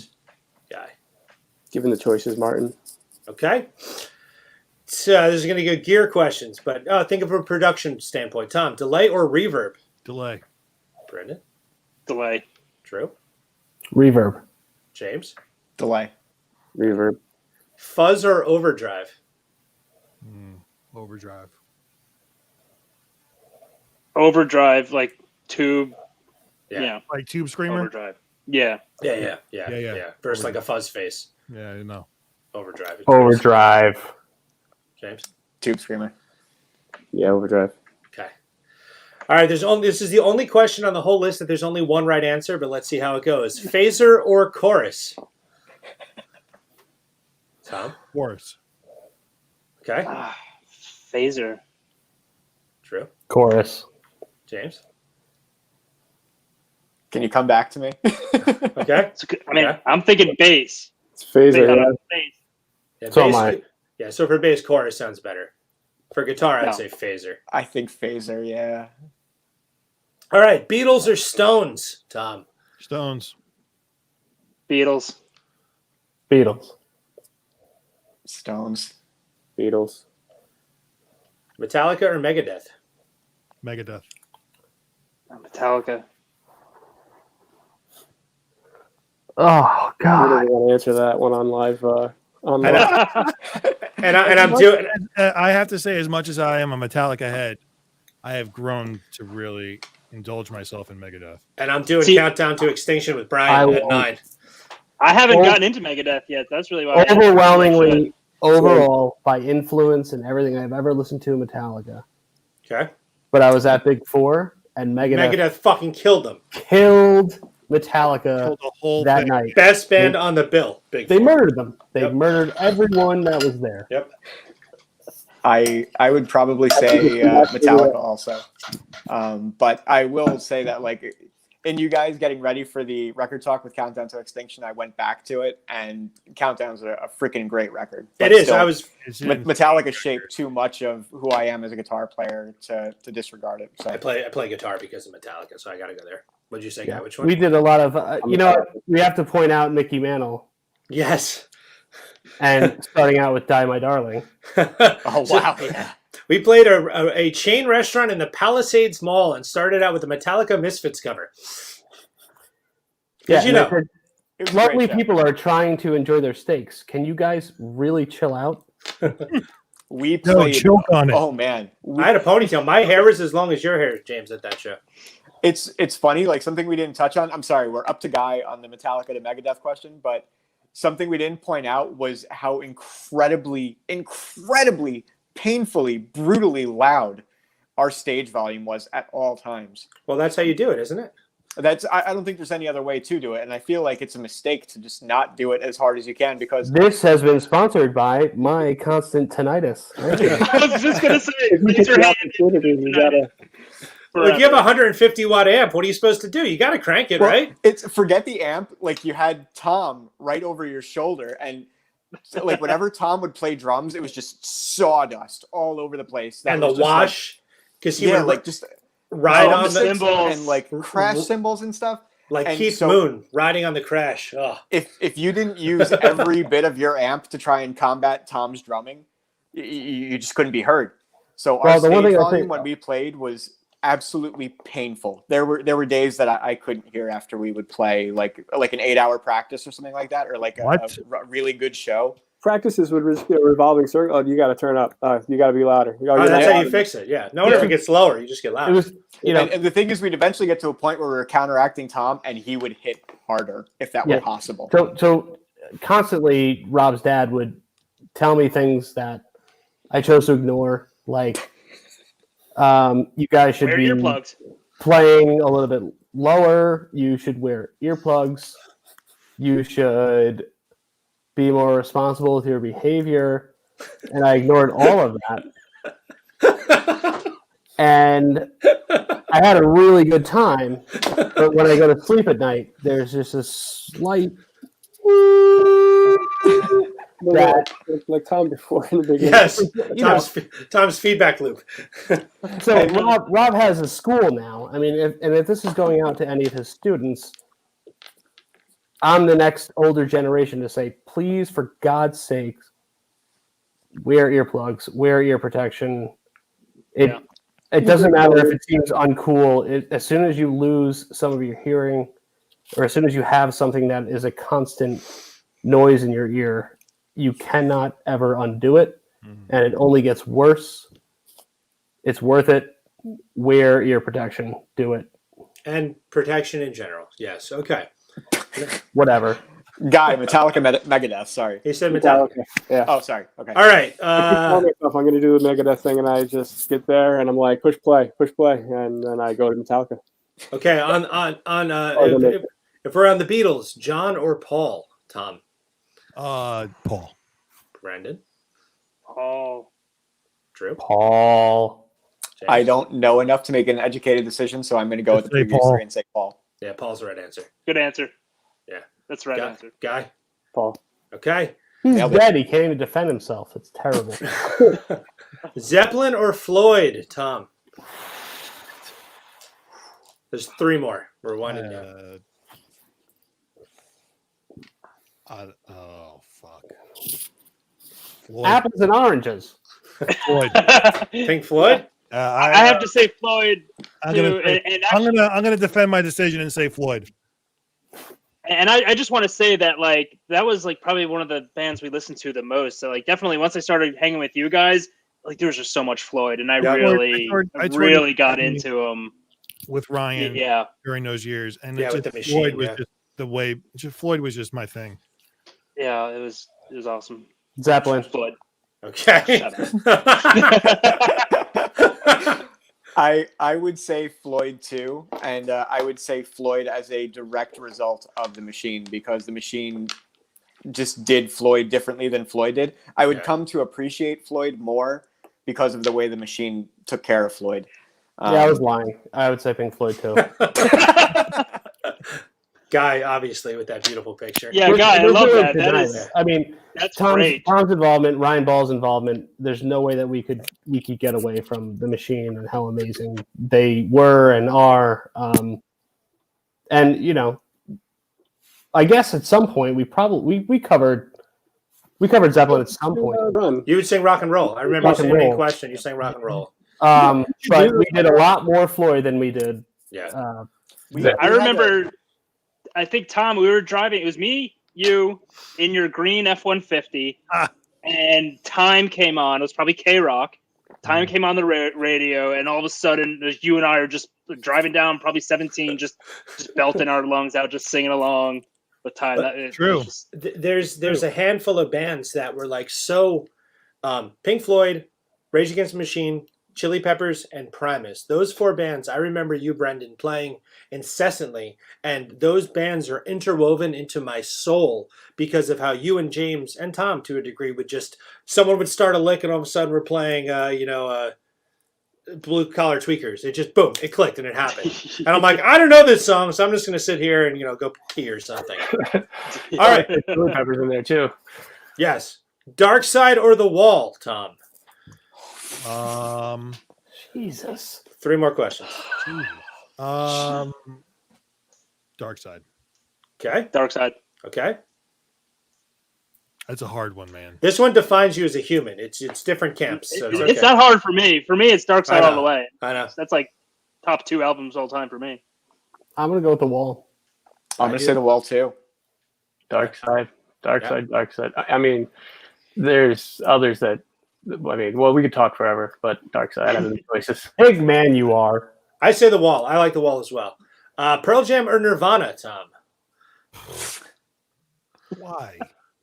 This is There's a terrible only question. one answer to this question. Yes, there is. There is. I don't know. I was a huge Nirvana fan. Yeah, same. Nirvana. That's how I learned how to play bass, because the bass lines are so easy. I was really Pearl I Jam. was into both bands a lot. Really. Pearl Jam, obviously. Nirvana. Pearl Jam. Yep. James? Pearl Jam. Guy? Pearl Jam. It's the Pearl only Jam. one. Oh yeah. It's the only answer. It's the only answer. I have a lot of fond memories of Nirvana, but Pearl, I can probably name more Pearl Jam songs than I can Nirvana songs, and I feel like it just wins by. You've been forced to play more Pearl Jam songs. I only ever owned the that first too. Pearl Jam. Who just cracked a beer? Someone cracked a beer. Drew, you crack another drink? I heard that. I'll get one. I have rifled through a lot. I Good dropped man. my slippers on the floor. It might have been that. All right. 2 more questions. Rager, Sammy Hagar or David Lee Roth? Hagar. Hagar. David Lee Roth. Okay. Hagar. Guy? David Lee Roth. He's a cop. And all together now on the same theme, Lemmy or God? Trick question. Lemmy is God. Thank you. And we're done. Thank you guys so very much. This is Black Mother and Roses, boys and girls. This is And amazing. This Like, is it's- really It was a cool. lot of fun. And I Rob, really, I yes. sincerely hope that this year is in the wash because of the pandemic. But I now more than ever, I really hope that next year in January we'll all be seeing each other at the LA Convention Center. I am so ready to do the Disneyland Nam trip. I'm not joking. It's- You make it I- happen. I- Yeah. I swear to God, and if we don't go to the golf range that night, I'll feel very, very We disappointed. need to get Black and Milds. That's crucial. of course. I really hope we can do it because Actually, I feel like if you that'd go to be California, like there's such more an stuff amazing you can trip. smoke. I remember that's a different trip. That's a different story. That one hasn't happened yet. On that note, All right. Well, guys, thank you. Me and Tom were in the studio earlier this year working on some music. James has put some guitar. Drew's going to put some words. Brendon, maybe some jukebox shuffle down the road. Maybe. I'm trying to learn how to play piano. I Got gotta that beautiful thing behind me. Oh, look who's in here. Hello. Thank you, Mr. Pisani, for joining us. Wow, There he is. hello. And just for the record, I have been sending my father the link to join in for the past hour. And he says, "Are you sending me something?" So, on that note, to your left, the gazelle, and over here. All right. All right, guys, this will stay up on YouTube and so on. And thank you guys so much for hanging out, everyone who was here. And we'll see you real soon, hopefully. All right. Guys, it was so nice seeing all of you. Good to Take see care. y'all. See y'all. Take care. Stay See you guys. safe. Bye, guys.